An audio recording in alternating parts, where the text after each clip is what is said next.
stars shining bright above you.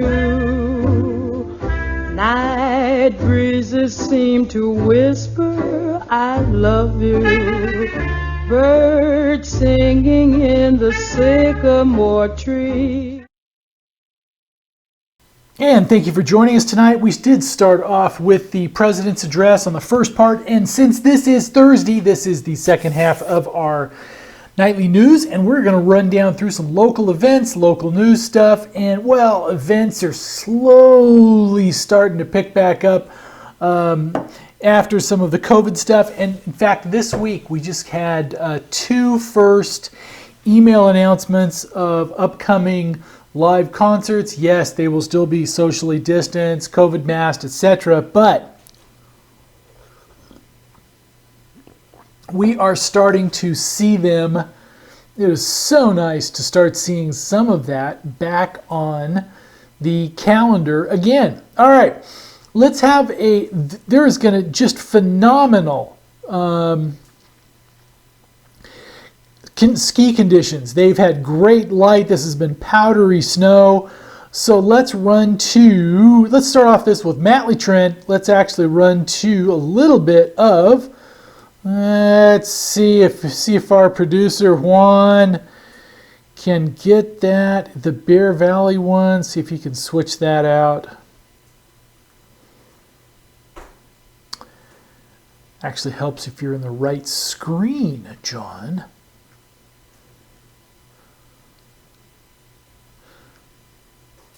And we hope you had a wonderful week and getting ready for a nice weekend, regardless of what all the challenges and stuff are that we have. You know, we'll get all the way through this. All right, there it is. There is the Bear Valley logo. And yes, they have fantastic conditions right now. I think about a foot of snow. New snow this week, light stuff. The full mountain's open, lower mountain, village side, etc. Let's see if we can take a quick look with Matley Trent with the latest update from the hill. So if you're planning on coming up, or if you are a local thinking, you know what, maybe I should dust off the skis in the garage and get some days in this year, well, this is it.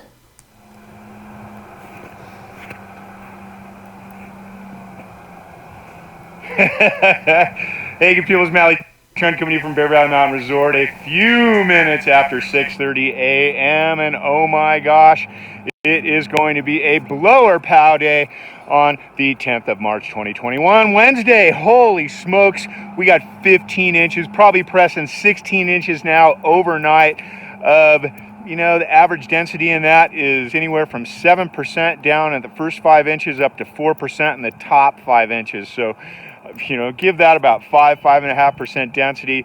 It is going to be a blower day today. Winds last night weren't too bad, right in the teens mostly, with a few gusts in the low 20s, so not a lot of transportation. So it is going to be a light pow ripping day here at the resort. You got to get up here. No ifs, ands, or buts. Get off the fence. Call in sick, come up here and go riding, because today is going to be one of those epic blower pow riding days, especially since we're expecting another 3 to 7 inches today, which I'm going to say that it's going to be closer to the 7th inch range, if not closer to 9, just due to the density right now. It is amazing. You got to get up here. Some of the things that are going to go on today, though, that we're thinking about with the lower mountain, we're going to go up there and check it out and do some avalanche control work off the gun mount and the lift line. And basically, I want to see if the snow is going to stick. If we're going to be stripping it off the hill, we'll probably sit on it for the day and then get it open tomorrow, because I want to retain that snow on the hill.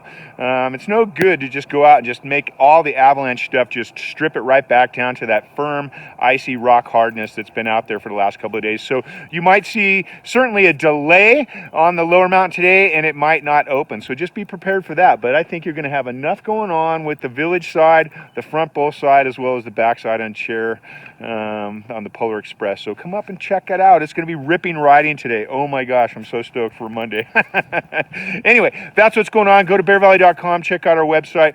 Check out the social media sites there. We'll be giving you more weather updates. I'll probably throw down an afternoon update just to let you know what's going on come towards the weekend. But we're on unsettled weather for the next couple of days, and then we'll see a clearing day on Friday into Saturday, and then another return Sunday night to some more snow into Monday. So let's just keep our fingers crossed that it just keeps producing. I threw down the shout out to the crew the other day that we're going to see 15 feet of snow before we close, and we're already got a little bit more than a foot going on that. So that's what's going on. Remember, Highway 4, easiest access to any resort in the Western Slope. Come on, check out what we call pure mountain fun. My name is Matt Lee Trent. You guys have a great day. Peace out.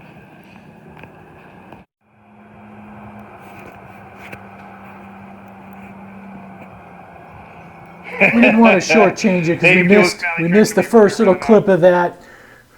All right. Let's actually let's switch over and look at weather. Then we've got some updates of, there's some missing persons in the area and that kind of stuff. Let's actually switch to weather though, because this is, if what you're looking at, is it is what you're going to be looking at for the weekend.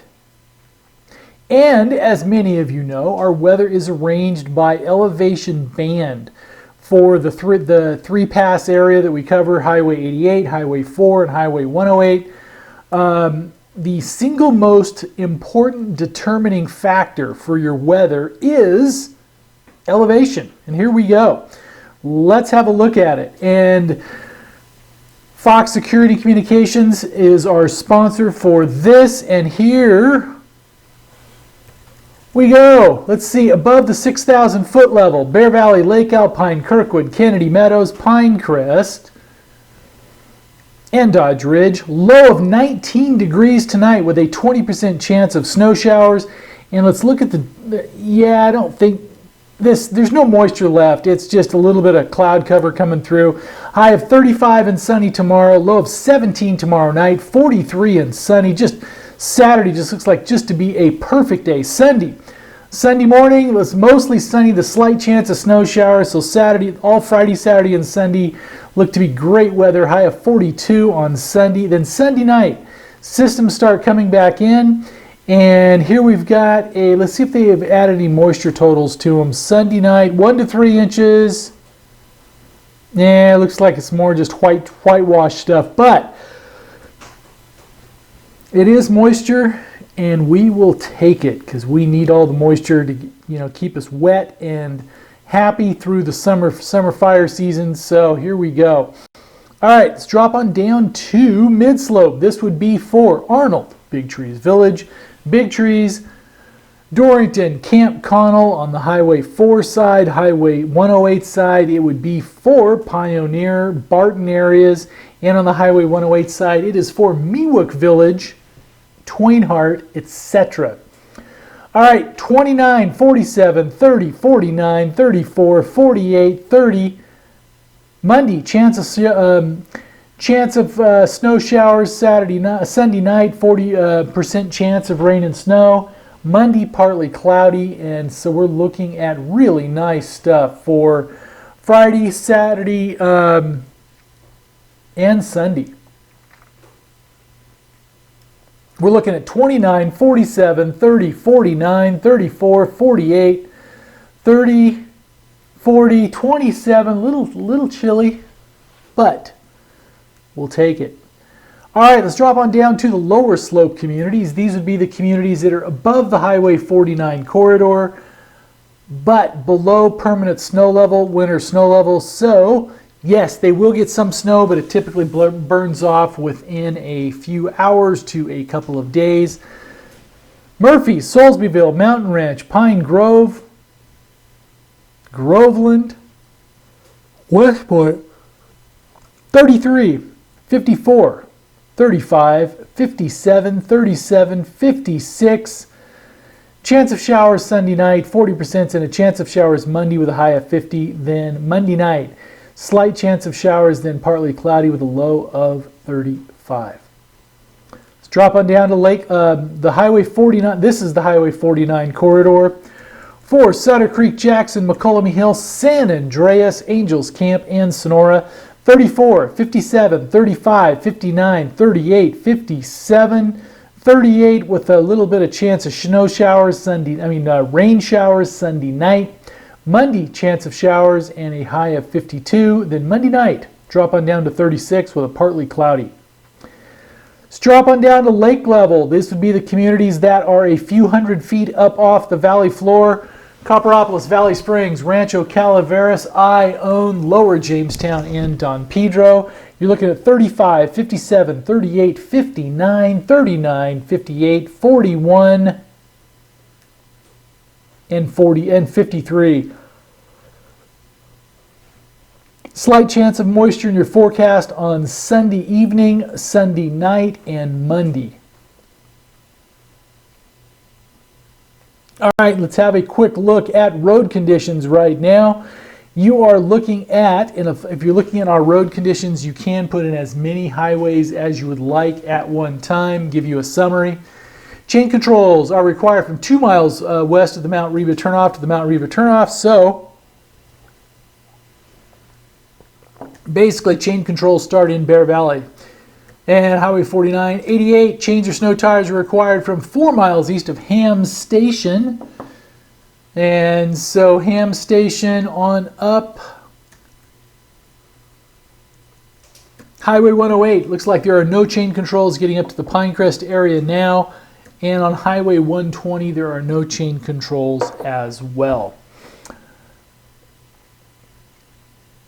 All right, and I know we played this last night, and this does still kind of have a little bit of a Bear Valley theme, but I think for the weekend it is quite all right to play this yet again.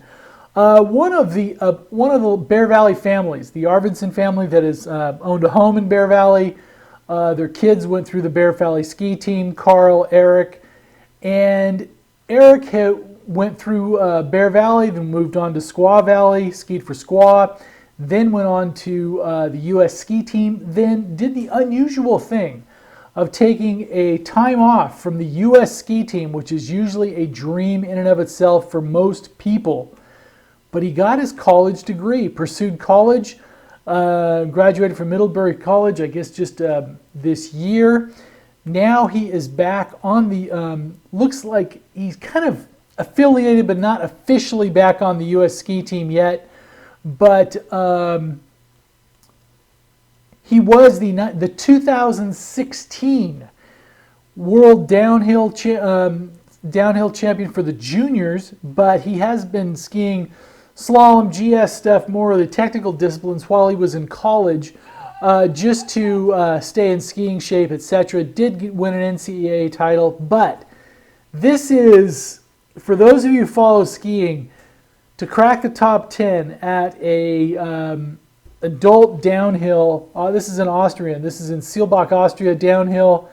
This is not insignificant at all. So let's have a look at it. This was last weekend, but this is a local product. One of the reasons we're saying this one is that if you're a local parent and you have a kid that's interested in skiing and stuff, it's possible for them to not only prove that they can compete, and if they have the skills and skill set to be able to continue on. And right now there are 2 kids.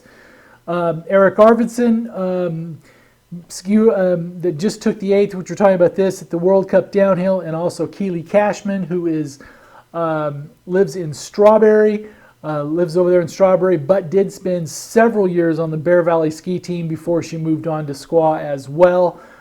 So we have 2 kids that are 2 young people that are the best in the world from our area, and you don't always consider, some of the Central Sierra resorts as competitive skiing powerhouses, but especially Bear Valley has a long and deep competitive history. From the Rasmussen family, many locals and stuff know Kyle Rasmussen was on the U.S. ski team, I think, for 11 years. Multiple Olympics, and was a downhill winner on the World Cup as well. But this is Eric Arvidsson. This was this last weekend in Austria, and it's only about 1:39, but we thought it was a fun little piece to run again.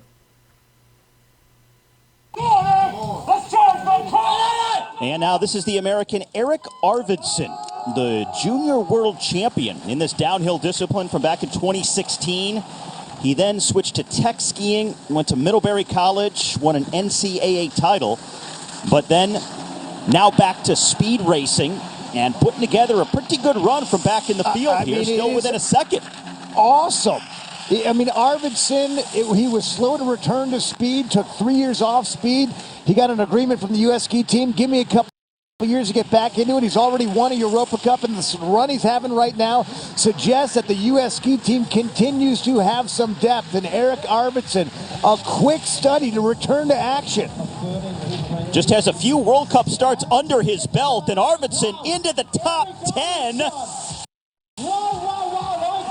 Whoa!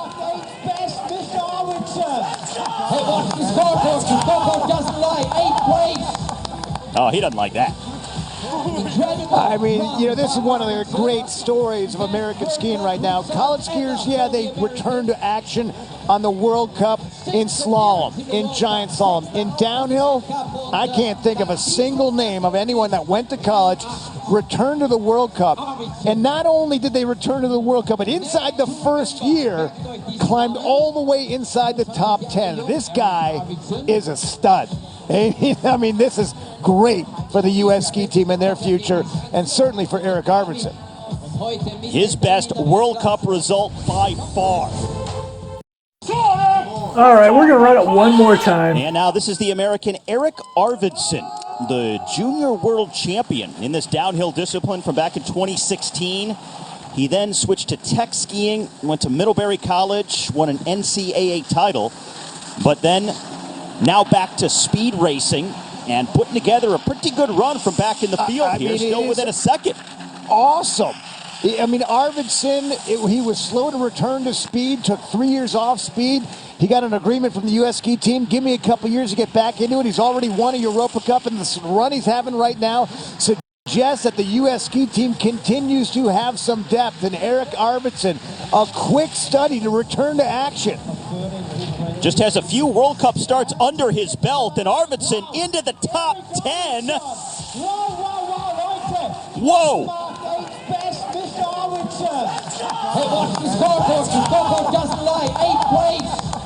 Oh, he doesn't like that. I mean, you know, this is one of the great stories of American skiing right now. College skiers, yeah, they return to action on the World Cup in slalom, in giant slalom. In downhill, I can't think of a single name of anyone that went to college, returned to the World Cup. And not only did they return to the World Cup, but inside the first year, climbed all the way inside the top 10. This guy is a stud. I mean, this is great for the U.S. ski team and their future, and certainly for Eric Arvidsson.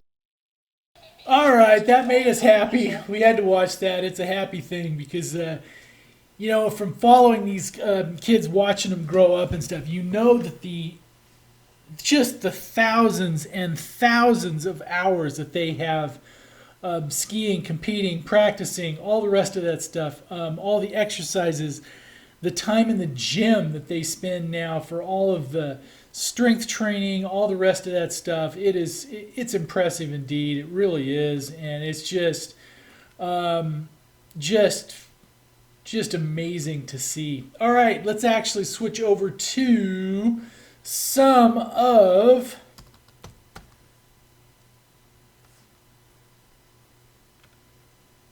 we have some missing person stuff, so we need to get this up. Follow up on stuff on this is, here we go. This is one, let's see if we can get this one up.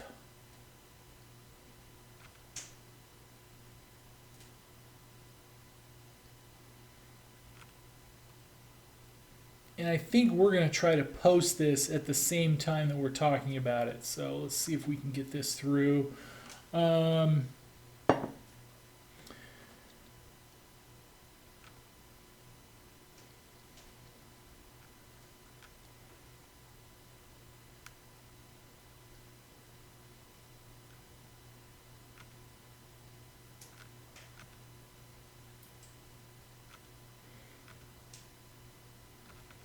All right, let's see here.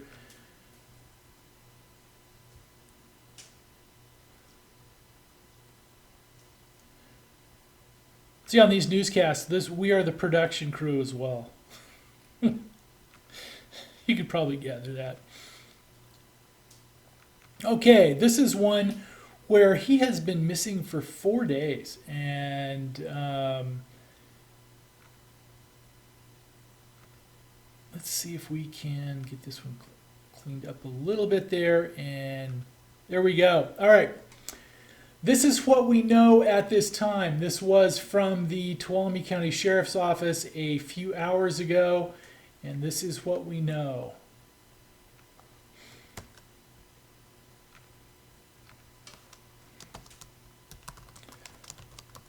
Sonora, California. Monday afternoon, our office received a missing persons report for 36-year-old Stacy Jordan. The reporting person reported Stacy told a friend he was going to the high mountains at the time of the report. Stacy had not been heard from or seen in 4 days. Stacy has visited both the Groveland and Pinecrest areas in the past and may have intended on visiting either. Stacy is described as a black male adult, 5'11", thin build, dreadlocks, and likely wearing a Rasta-style clothing. Stacy is known to drive a 2005 gold-colored Chevy Tahoe, California license plate 8T U9LS. The Tahoe may also be displaying a temporary paper plate AB4 1W43. Anyone with information is asked to contact the Tuolumne County Sheriff's Office and Sheriff's Dispatch Center at 533-5815. And let's get this added up.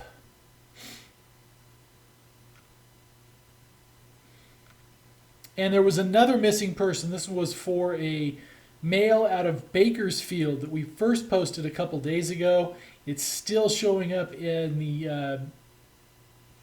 the missing category. Let's get this one posted first.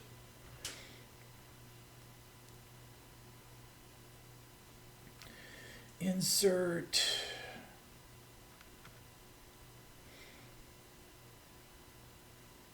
Come on. Also, we'd like to say we've had a couple calls on it this last week as well. We do not charge for obituaries. There's no charge for obituaries. You can include as many words as you like in the obituary, and please include a photo. We've had several calls this last week wanting to know how to send in obituaries. You can do that just by emailing to news, at thepinetree.net, and we never charge for those. We haven't in 15 years, and it is our intention to never charge for them. So,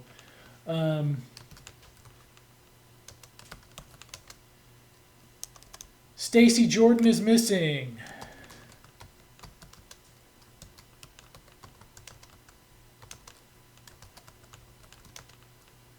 Is missing.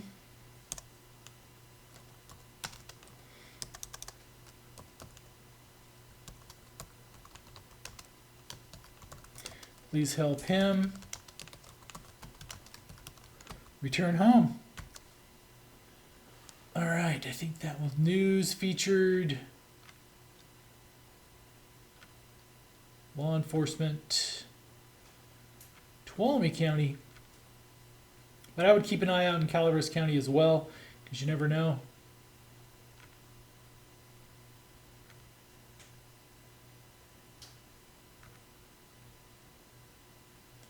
And we're going to do that on the front page here real quick while we're in the middle of it, because sometimes it seems like if you don't do it while you're working on it, stuff sometimes slips through the cracks, and you don't want that.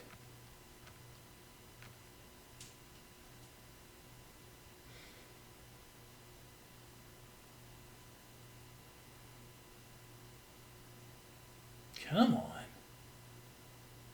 Quick look at traffic again. Oh, here we go. Looks like they have closed Highway 8 at the Carson Spur.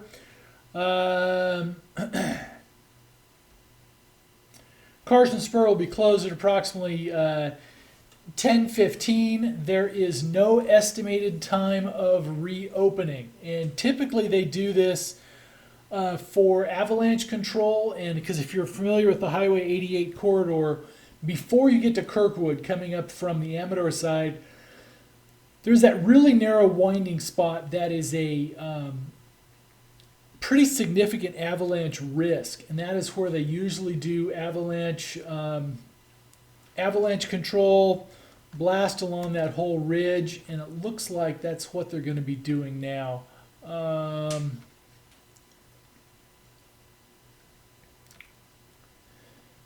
Again, CHP just there is CHP just put up the thing on the on CAD, the computer-aided dispatch, that they are going to, let's see the details. So it closed. It's already closed right now. Well, let's see. Carson Spur will be closed at approximately 22:15 hours with no estimated time of reopening. So they're doing for avalanche control in the Carson Spur area. Okay, did we get this one up? And we're going to switch to some happy news here. Switch away from the missing persons. And a San Andreas, we have the press release today from the Calaveras Office of Education, and there is a really nice honor for one of our local teachers. And here we go on that. And you know what? Let's see if we can actually swap out and get her picture up as well.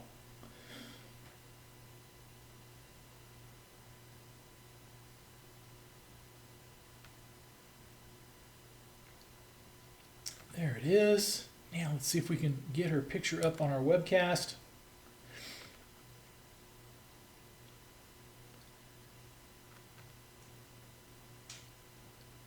I bet we can.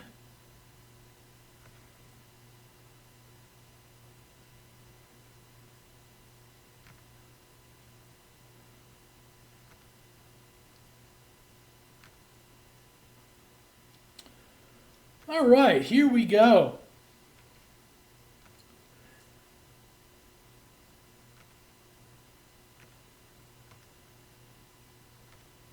San Andreas teachers selected for National History Day Spring Webinar Series.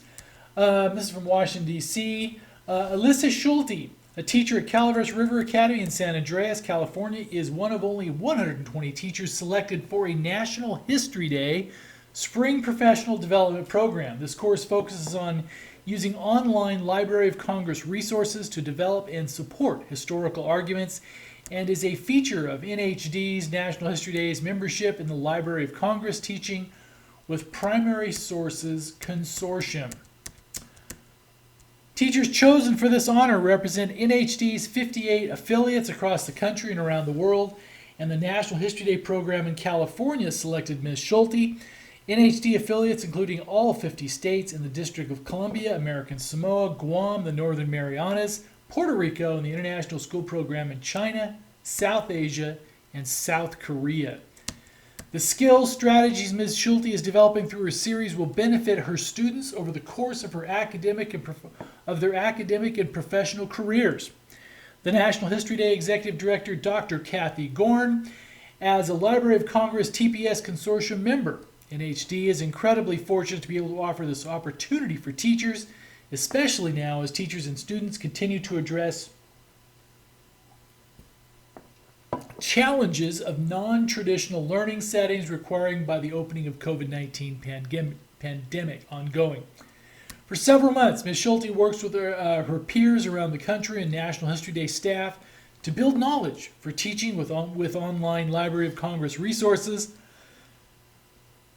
Upon completion of the series, she will have demonstrated the ability to share with her students key strategies for researching, supporting, and presenting historical arguments bolstered by these primary sources. The National History Day is a nonprofit organization based in College Park, Maryland, which seeks to improve the teaching and learning of history. The National History Day contest, it was established in 1974 and currently engages more than 500,000 students every year in conducting original research on historical topics of interest. Students must present the research as a documentary, exhibit paper, performance, or website. Projects compete first at the local and affiliate levels, where the top entries are invited to the national contest at the University of Maryland in College Park. NHD is sponsored in part by History, the National Endowment for the Humanities, the National Park Service, Southwest Airlines, Better Angels Society, Jacqueline B. Mars, BBVA. For more information, visit nhd.org. All right, National History Day. California annually engages over 40,000 students, grade 4 through 12, in historical inquiry through research and analysis. Sponsored by the Sacramento County Office of Education, NHDCA supports highly history educational and professional development, student events. For more information, visit nhcdca.org. That'll do it for us tonight. We appreciate the time you spend with us, more than you can possibly imagine. It is an honor. And local news is our life's work and has been for 15 years. And we actually think it is going to be more important going forward. And if you come to the site, we'll see you back bright and early tomorrow morning. And if not, we'll see you next week on Calaveras Community Television as well. Have a great night.